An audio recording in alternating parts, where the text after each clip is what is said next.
Hey everybody, and welcome back to Behind the Channel with me, John Nolan. This is our very own podcast about the people behind the channel. And this week I am delighted to welcome Arrow's very own Head of Services, John Gordon. Thanks, Hey John. How you doing? You all right? Yeah, good to see you, mate. Good stuff. So you've seen this before. It's Yep. quite nice. It's nice and easy. A few questions about your background, your past.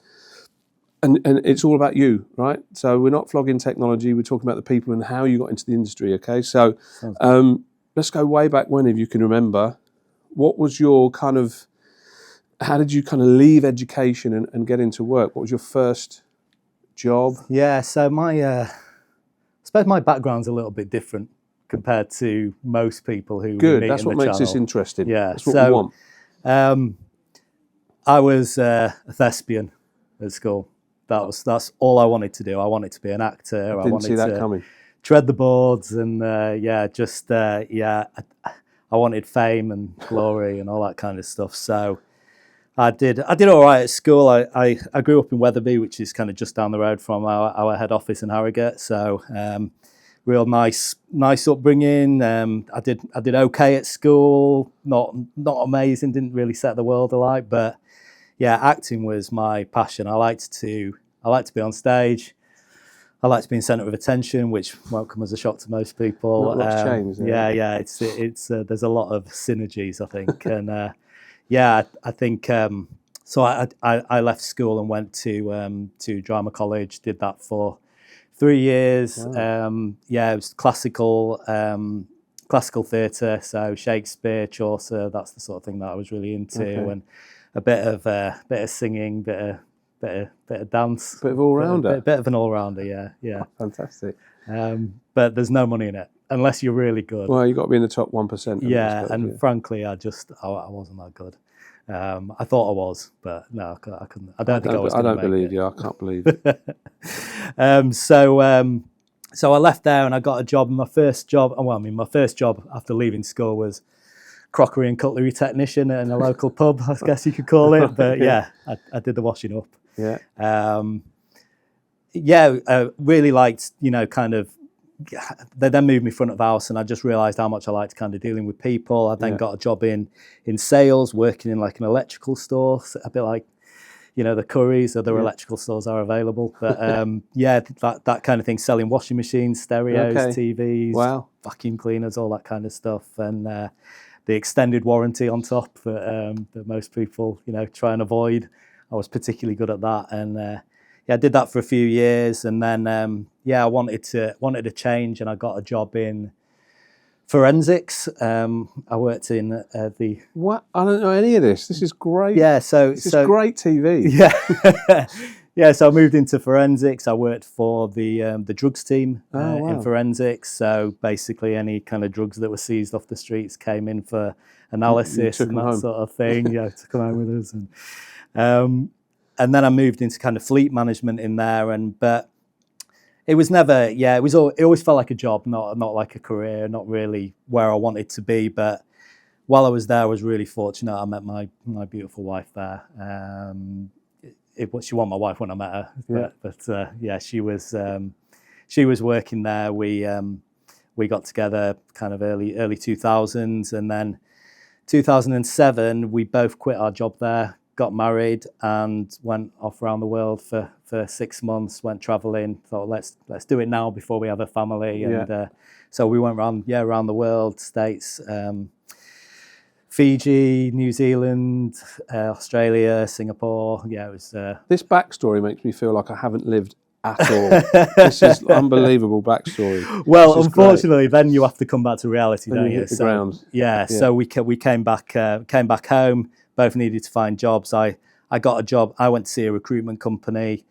They really liked me and said, "Oh, we'd like you to come and work for us." Right. So I did that for about 3 months, but recruitment didn't feel like it was for me. And in the end, I said, I just don't think this is going to work out. But I got on really well with the people there, and they said, there's this job come up with this company I'd not heard of, and that was Arrow. Right. So that was kind of mid 2008. I came in, and my first thought was, 6 months, decide what I'm going to do. Can we come and get a job? I had no idea about the industry at all. And yeah, so I suppose it's a bit cheesy to say I kind of fell in love with it. I thought there's so many different types of people here, so many different aspects to the role. I kind of felt like I was kind of really privileged to kind of move into distribution as my kind of first role. What was your first role then? So my first role, just kind of basic admin. So Right, okay. I've been in the services business my whole time really. Okay. So I came in just as a resource coordinator, kind of managing some of the consultants' diaries and things like that. But it was a very different model then. You know, professional services was much less of a focus for the business. You know, obviously we're a product business, distribution, and I was there to kind of, just as a kind of admin support role. But I soon kind of realised that actually there's a lot more we could be doing here. So that's why I started to kind of push myself up, became the resource manager, and then in I think about 2010, Arrow bought a distributor called Sphinx based in Nottingham, and that's where I met my kind of mentor, Paul Hayhurst, who's still with our business. He's back now, isn't he? And I've been, had this amazing kind of personal and professional relationship with Paul for the last sort of 15 years, where he's really kind of supported my growth, my development, and given me a lot to think about. Some tough love down the way, which sometimes you need it, yeah, which I've definitely needed, and it's kind of developed from there into the kind of value prop that we've got today, which is really different and unique. So that's interesting. I mean, I think Paul would probably come up quite a few times as someone's mentor, certainly within Arrow. Like he's very popular with a lot of people, especially when Arrow and Sphinx and Computer Links merged. He was very integral in making sure that everyone sort of came together as organisations. Yeah, he definitely was. Paul's one of those guys who is no matter how senior he is, he's approachable. Yeah. He's got your back. The kind of first management lesson he always told me was, don't ask, just do it. If you can justify why you've done it, I'll back you. Yeah. And I think I've kept that going through my kind of seek forgiveness, not permission type. Yeah. Be proactive and push yourself forward and step out your comfort zone, and all really good, valuable lessons. So I was really lucky to be under his wing, really. So what was it? Was it working for Paul or the industry itself and how you saw it moving? What was it that made you sort of fall in love with it? Like you said, you'd done a few things, like you'd been an actor, you'd travelled. What was it that made you go, this is what I want to be doing? Well, I suppose the interesting thing about Arrow is kind of the evolution. As a business, I think we've always tried to change and grow and evolve with our customer base and our vendors. And, like I said, I think we've got a really kind of unique view of the channel in distribution. We're working in this kind of middle area where, we're trying to support our vendor growth, but also understanding, what emerging technologies are coming through. The Arrow line card from when I started is, it's seen some rapid growth. It's really interesting technologies that we're working with now. And I don't know, it's every time I felt like I was maybe coming towards, or maybe it's time for a change, something else evolved. Yeah. And I think with Arrow, whilst I've kind of stepped through the services business, I've always felt like I'm doing a different job. And I still feel it every day. I feel like there's something new, there's something different. We talk about distribution being in this kind of unique place in the industry. I also think that my role is quite unique in distribution. So I touch on every area of the business and every department. I get to work across, your team, the partner sales teams and the vendor teams, credit control, finance, customer service, operations, working with different types of partners, small kind of boutique service delivery providers, big vendors. And it never gets stale for me. It always feels really fresh, the role, and there's always something new to deal with, or a new challenge, or another win, which is great, and I prefer them to the challenges. But you've got to kind of roll with whatever's coming. Challenges mould you, though, don't they? They help. 100%. Yeah, I think I've made a lot of mistakes. 17 years I've been with Arrow, and I've made mistakes, on many occasions. But I think that I've always had that kind of feel that you know, it's okay to make a mistake as long as you learn from it, as long as you move on. I know it all sounds a little bit cliche, and we all kind of say these things, but it's cliches exist for a reason, right? 100%. They're there because they're true. So yeah, I think that's really a really interesting point. A few people that we've spoken to have said it's the fact that Arrow is continually evolving with the market and almost has to be ahead of the market. So you're never going to get stale or stagnant. And I'm keen to get your view as someone that's been in services for that whole period. How do you think what we do, what distribution does, has evolved with that market over the last sort of 17 years? Massively. You know, I think distribution conversations are starting to change. And I think they have to, you know, that kind of view of having a point product conversation and selling something specific has evolved a huge amount.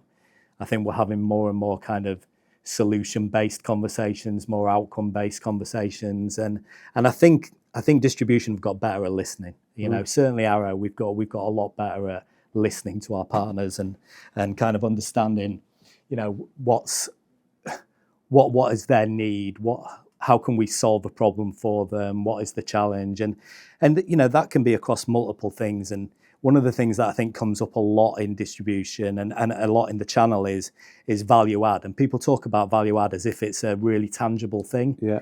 And I don't think it is. I think the reality of value add is if you're listening to your customer, you will understand what value is to them. Yeah. So that's where, you know, we try and build a portfolio that is relevant to, you know, lots of different types of organizations. So, you know, what we've built at Arrow with our programs around professional services, particularly at the moment, is really compelling to our partners because our big kind of enterprise customers, you know, who may have capabilities, they can lean on us if they're challenging, you know, with bandwidth or if there's certain skills gaps in what they have. But particularly in our mid-market space where partners are, you know, they may have technologies on their roadmap that they want to move into. How do they do that? And what I think Arrow do really well is we kind of incubate those relationships very well. You know, we're very good at supporting growth within our market, and in mid-market and in, you know, your area, that kind of channel development partners who you know want to kind of evolve their business and move to the next step. You know, you don't want to be leaving money on the table. You know, you want wallet share in every opportunity. Why should they just sell the product? You know, Arrow can wrap their services around them, and I think it's going to really help them, you know, gain additional wallet share. But actually, the whole point is the end customer. What are they getting? And it's the return on the investment on that tech spend. How can they get that return?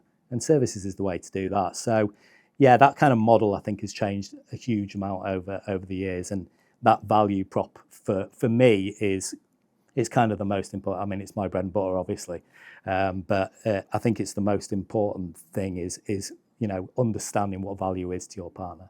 I think it's another important point because as the industry has evolved, as the channel has evolved as well, a lot of our partners are developing their own services, right? So it's important that we are working with them still, not competing. How do you do that with our services portfolio? Yeah, exactly. You know, well, we're there to enhance. Yeah. You know, we're not there to step on toes. I mean, for one thing, we're not going after an end user base, and for me, you know, partnering is absolutely key for, you know, any growth in our industry. I think you have to partner. We know that, you know, the technical talent pool is shrinking versus the technical demand in our market. So, you know, our program that we've built, that's the Arrow Authorized Partner Program, and, you know, call in for more details.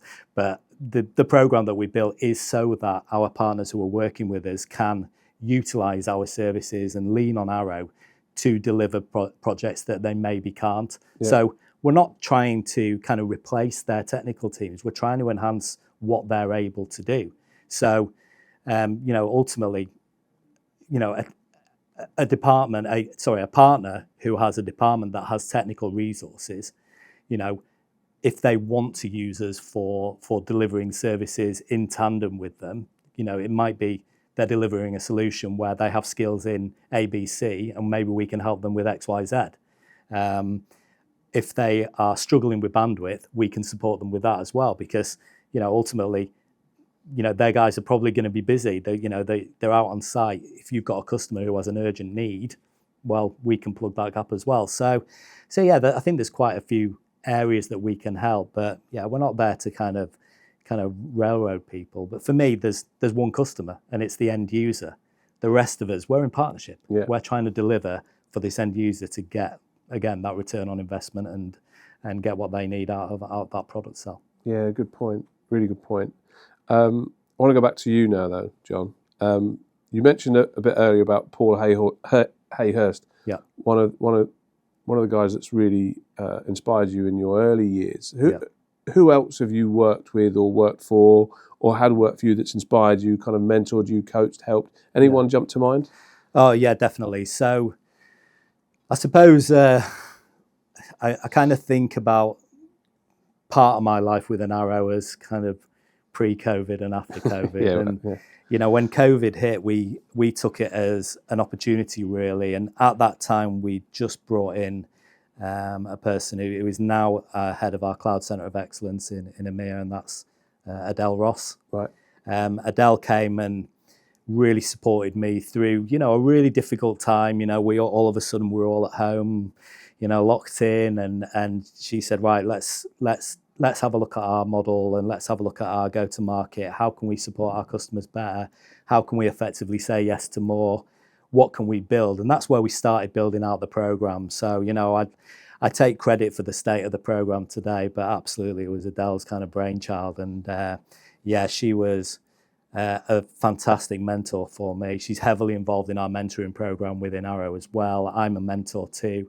But I think what Adele taught me is this is how you can give back to people. Yeah. This is where you can support people. So I'm a big advocate for our mentorship program. I try and push people into it. I've already had a conversation with you about it as well, because not for me to mentor you, of course, maybe you to help me a bit. But yeah, I think mentoring is really key, because understanding your own personal and professional development is sometimes a difficult thing when you're working just in your bubble day to day. So I think it's important that every now and then you do a bit of self-analysis. It's difficult to be objective day to day, isn't it? I think it is. You deal with the thing that's in front of you, and actually, having somebody to help guide you through, how you could have maybe dealt with something better, how you should be really proud of yourself. And, pride is, there's nothing wrong with giving yourself a pat on the back every now and then. Yeah. And I think our mentor program, we've got so many experienced people in our company that, my kind of shout out would be I urge everybody to get involved with the if you want mentoring, if you want to really develop, mentoring is such a great way to do it. I love that you're so passionate about that, John, because I think it's really important. One of the questions I was going to ask you is what advice would you like to impart on people who either want to get into this industry or are new to this industry? I mean, because I think it's one of those organisations and industries that it feels like once you're in it, very rarely do people move out of it. No, I mean, I've got 3 new starters in my team, and I've said the exact same thing to all of them. You're here now. Yeah, you're not going anywhere. You locked them in, have you? We've locked them in. Yeah. It's an interesting. It is a really interesting industry. I think you've got so much scope to kind of move around. There's so many different, technologies that you can move into. There's so many different areas of our business you can move into. Obviously, I don't want anyone kind of leaving our business, but there is, great opportunity across the channel. We work with some great vendors. We work with some great partners. We work with some great customers. So, I won't mention our competitors, but if you're going to be in distribution, be an Arrow, I would say. Obviously, yeah. But I think, if I was going to give anyone advice, listen to your customers, and understand properly what value is. We talk about distribution or being a value-added distributor or being an aggregator or being a solution provider. They're all great terms, but for me, I think the most important thing is be a trusted advisor.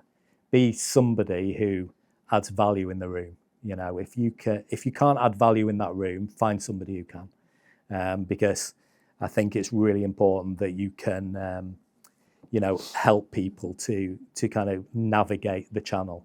And I think for people new coming into the channel, it feels quite complex, but the longer you're in it, the smaller it gets. Yeah. Okay.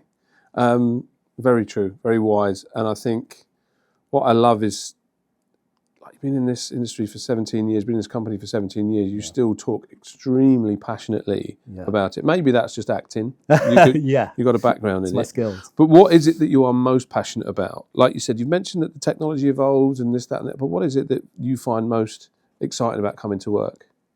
The people. That's the right answer. Yeah, yeah, definitely the people. It's great. It's great spending time with customers. I think that's the best part of the job, isn't it? That's the part that we're here for. I think so. I do a lot of admin as a manager. Yeah, we have to, don't we? And you have to, but that's the fun bit for me.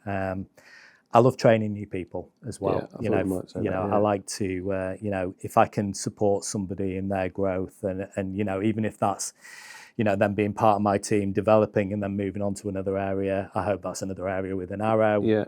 I've got a couple of people who recently, moved to new areas of Arrow, but still come to me, still call me boss, which is nice. And but yeah, I'm really proud of people when they really kind of push themselves forward, and that's where I probably get my biggest kick out of this entire business. Just seeing people kind of move on and develop. Yeah, that's a pretty good thing. Awesome. And outside of work, yeah, you still treading the boards? A bit of Amdram. What do you do to relax and unwind? I don't relax and unwind, John. To be honest with you, you're quite highly strung. I've got 2 kids. That makes sense. They are totally different. One of them, is likes acting, likes performing. The other one is a footballer. We're big Leeds fans, but 2 daughters. My youngest daughter, Bobby, she plays for county for football. Nice. And she plays grassroots football. She's just dropped another team as well, so she was playing for 3 teams. So my life was basically either traveling or taxiing. But my eldest daughter, she wants to either be an actress, a journalist, a lawyer, a beautician, or a social media star. She don't know. She needs some guidance. She's got some ideas. I'll get her some mentoring. Some ideas. Sounds like she needs a bit of mentoring. Listen, John, it's been great to talk to you. You've been a fantastic guest. Thank you so much for your time. And we look forward to seeing you again on the next Behind the Channel.